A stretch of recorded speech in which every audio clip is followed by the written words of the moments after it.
Without Tetris on your Game Boy, there's no Candy Crush on your phone. Nintendo packaged Tetris, not Mario, with the original Game Boy and basically invented the idea of handheld gaming. The Game Boy that survived a Gulf War bombing is running Tetris. While everyone has heard of Tetris, few understand its monumental impact on the gaming landscape. Depending on how you count, it's the best-selling video game of all time, at 170 million copies sold since 1984. Tetris excels at that thing that all great puzzle games do when you play long enough. They bring you into this kind of hypnotic flow state where you stop thinking about each individual decision and instead just act on pure instinct and reflexes. It's the reason that the game becomes more peaceful even as the blocks start falling faster. You aren't even seeing them anymore. There he is. Took you long enough. Just what we need. Hey guys, I'm coming in. Oh God. But none of that would translate if Tetris's core concept wasn't so mathematically sound. The Tetraminos represent every way to arrange 4 blocks, from a T shape to a life-saving straight line. You actually can't play Tetris forever because of the way the blocks stack up.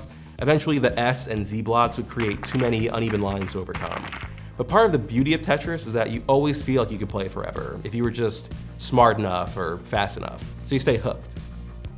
For all of its global appeal, it's actually really cool to remember how Russian Tetris really is, and not just the theme song. It was created by Alexey Pajitnov, but it was owned by the Soviet Union for like a decade. And they aren't even hiding this. There are some versions of the box art that have a picture of the Kremlin and the tagline, "The Soviet Mind Game."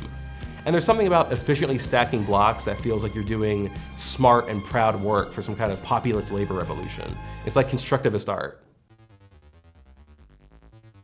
But once Hank Rogers, an American, got his hands on it, Tetris became a mainstream phenomenon. Rogers put Tetris on Nintendo's radar, leading to the Game Boy Tetris boom in 1989. Rogers then co-founded the Tetris Company, officially bringing the puzzle games to any and all platforms that would have it. There are over 50 versions of Tetris, and that's without including the bootlegs. There's really a game called Tetris the Grandmaster 3 Terror Instinct. Fortunately, these new Tetris games have found legit ways to improve on perfection. The recent Tetris Effect is all about enhancing that enduring, addictive trance feeling with trippy lights and sounds that sync up with your gameplay.